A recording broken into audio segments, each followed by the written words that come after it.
नमस्कार।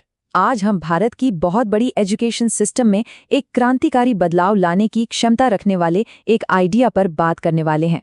तो चलिए इसकी गहराई में चलते हैं। एक बात सोचिए, भारत में एडमिनिस्ट्रेशन चलाने के लिए इंडियन एडमिनिस्ट्रेटिव सर्विस यानी आईएएस है और कानून व्यवस्था के लिए इंडियन पुलिस सर्विस मतलब आईपीएस। तो फिर एजुकेशन जैसे इतने जरूरी सेक्टर के लिए एक डेडिकेटेड इंडियन एजुकेशन सर्विस यानी आईएएस क्यों नहीं? ये वो सवाल है जो सीधा मुद्दे की जड़ तक जाता है।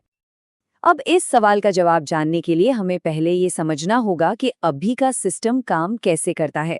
और ये सिस्टम बताए एक बुनियादी कश्मकश पर टिका है, जेनरलिस्ट बनाम स्पेशलिस्ट। तो सवाल ये है कि आखिर देश के सबसे बड़े कर्मचारी क्षेत्र यानी हमारे एजुकेशन सेक्टर को मैनेज कौन करता है?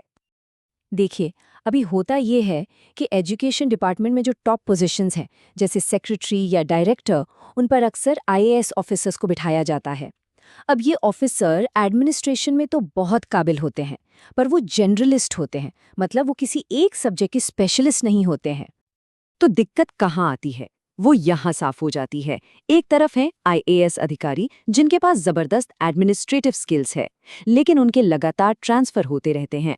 और दूसरी तरफ हैं शिक्षाविद जिन्हें पढ़ाने की कला की गहरी समझ होती है और जो लंबे समय तक एक ही फील्ड पर फोकस कर सकते हैं। और असल में यही है सबसे बड़ी समस्या। बार बार होने वाले ट्रांसफर से पॉलिसी में कंटिन्यूटी नहीं रहती और कोई भी सुधार ठीक से लागू ही नहीं हो पाता। तो इस बड़ी चुनौती का हल क्या है?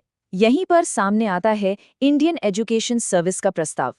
ये शिक्षा नीति और प्रशासन के लिए एक समर्पित, एक स्पेशलिस्ट कैडर बनाने का एक बहुत ही पावरफुल आइडिया है। तो आखिर ये इंडियन एजुकेशन सर्विस होगी क्या? समझिए, ये आईएएस की तरह ही एक ऑल इंडिया सर्विस होगी। इसमें ऐसे डेडिकेटेड प्रोफेशनल्स होंगे जिन्हें खास तौर पर एजुकेशन पॉलिसी, एडमिनिस्ट्रेशन और पढ़ाने के नए नए तरीकों के लिए ट्रेन किया जाएगा।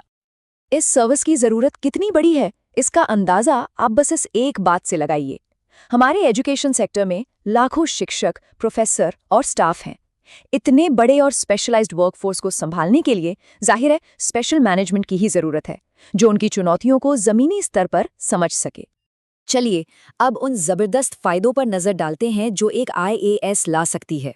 मतलब ऐसे 4 मेन एरिया है जिनमें ये सर्विस एक बहुत बड़ा पॉजिटिव बदलाव ला सकती है। तो ये सुधार कैसे होगा? देखिए, सबसे पहला है स्पेशलाइज्ड मैनेजमेंट। इससे टीचर्स और प्रोफेसर्स के इतने बड़े वर्कफोर्स को कई बेहतर ढंग से संभाला जा सकेगा। दूसरा और बहुत जरूरी, पॉलिसी कंटिन्यूटी। ऑफिसर्स एजुकेशन के फील्ड में ही रहेंगे, जिससे पॉलिसी को लागू करने में एक स्थिरता आएगी। तीसरा, क्वालिटी। एक ऑल इंडिया सर्विस होने से पूरे देश में एजुकेशन के स्टैंडर्ड्स को एक जैसा बनाने में मदद मिलेगी। और चौथा, विजनरी इम्प्लीमेंटेशन। नई शिक्षा नीति 2020 जैसे बड़े सुधारों को जमीन पर उतारने के लिए तो ऐसे ही ऑफिसर्स की जरूरत है जो शिक्षा की आत्मा को समझते हों। और पता है सबसे दिलचस्प बात क्या है? ये कोई नया आइडिया नहीं है। असल में ये एक ऐसी सिफारिश है जो दशकों से, जब भी एजुकेशन रिफॉर्म्स की बड़ी चर्चा हुई है, उसका हिस्सा रही है। ये टाइमलाइन देखिए, 1966 में कोठारी आयोग ने पहली बार आईएएस बनाने की सिफारिश की थी। फिर 1986 की राष्ट्रीय शिक्षा नीति ने भी इस जरूरत को दोहराया और आज भी बड़े सुधारों को लागू करने के लिए ये प्रस्ताव चर्चा का एक अहम बिंदु बना हुआ है। तो सवाल ये उठता है कि इतने दशकों के बाद भी ये आइडिया अभी तक हकीकत क्यों नहीं बन पाया?